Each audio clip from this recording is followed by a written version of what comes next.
¿quién era en realidad Albert Einstein para llegar a esa capacidad de inteligencia y a esa mente tan despierta para esos tiempos? ¿Podría ser uno de esos contactados?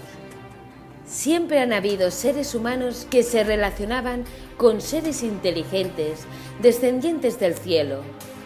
En prácticamente todos los legados de los orígenes de los primeros pueblos del planeta, se pueden hallar vestigios de seres inteligentes, superiores, descendidos de los cielos, que contactan directamente con los humanos.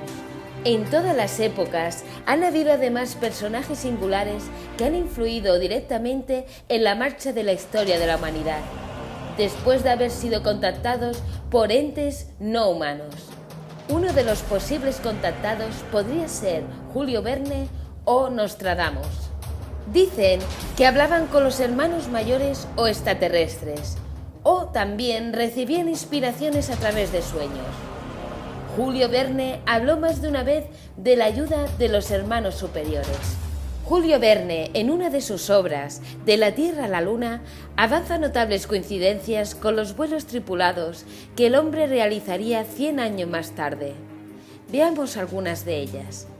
En la novela de Verne, los viajeros de la Luna, que eran 3, al igual que los tripulantes de las futuras cápsulas Apolo, son lanzados desde la península de Florida, en los Estados Unidos, desde un lugar que dista solamente a 200 kilómetros de Cabo Cañaveral, en la misma Florida.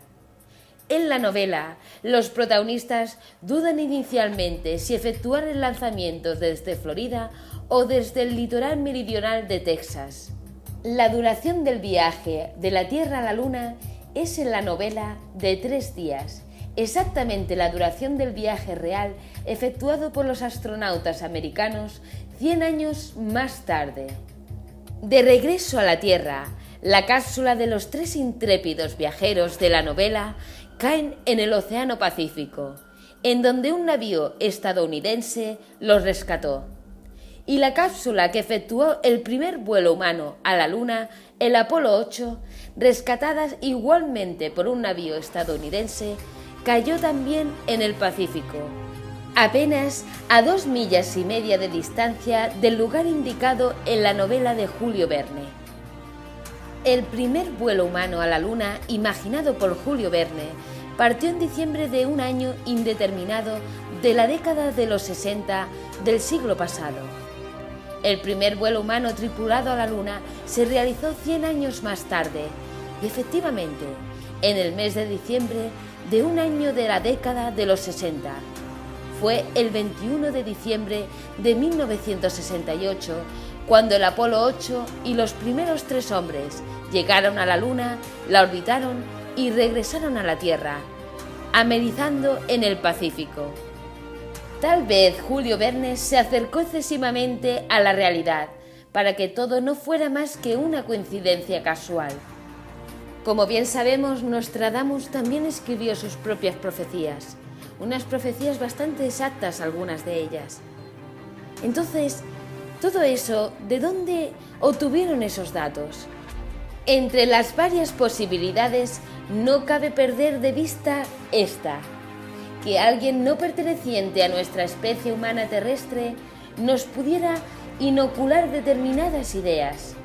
Sería una forma de contacto, de manipulación y de encauzamiento tan inadvertida como grave y posible. Hay un contacto muy curioso, que parece ser que fue el precursor de Albert Einstein. Se trata del contacto de Isaías. En uno de los textos bíblicos se habla de un escrito apócrifo titulado Visión de Isaías, que relata cómo el profeta Isaías en el siglo 8 a.C. duda de la veracidad de su fe en la grandeza del Todopoderoso, por cuya razón es contactado e invitado a subir al cielo. Al ver allí la majestad del llamado Creador, Isaías se arrepiente de sus dudas. El emisario que le había conducido al cielo se disponía a acompañarle de regreso a la tierra. ¿Por qué tan pronto?, suplicó el profeta. No llevo más de 2 horas aquí. 2 horas no, 32 años, rectificó el emisario, advirtiéndole, sin embargo, que estos 32 años no habían transcurrido para él. Vuelto a la Tierra, tendrá la misma edad que tuvo al partir. Es curioso, pero aquí tenemos una aplicación práctica de la teoría de la relatividad. Pero, ¿cómo lo podía conocer el autor del apócrifo, escrito antes del siglo III de nuestra era? La pregunta no es capciosa ni ligera. Poco importa que la Iglesia reconozca la autenticidad o no de este texto apócrifo. Poco importaría incluso en este caso el que Isaías ascendiera realmente a algún punto externo a la atmósfera terrestre o no. Poco importaría para esta pregunta el que efectivamente realizara este asombroso viaje espacial.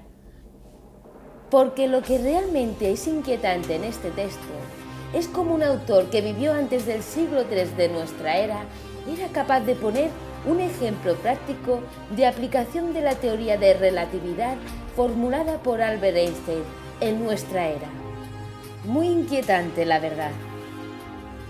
Pero vamos a continuar hablando de Albert Einstein, porque la verdad fue considerado como el científico más importante del siglo XX y ha dejado un legado de conocimientos que han derivado en la producción de nuevas teorías científicas hasta la actualidad. Pero si bien son conocidos sus tratados, estudios y teorías, también es conocido su lado extravagante y de vez en cuando rebelde.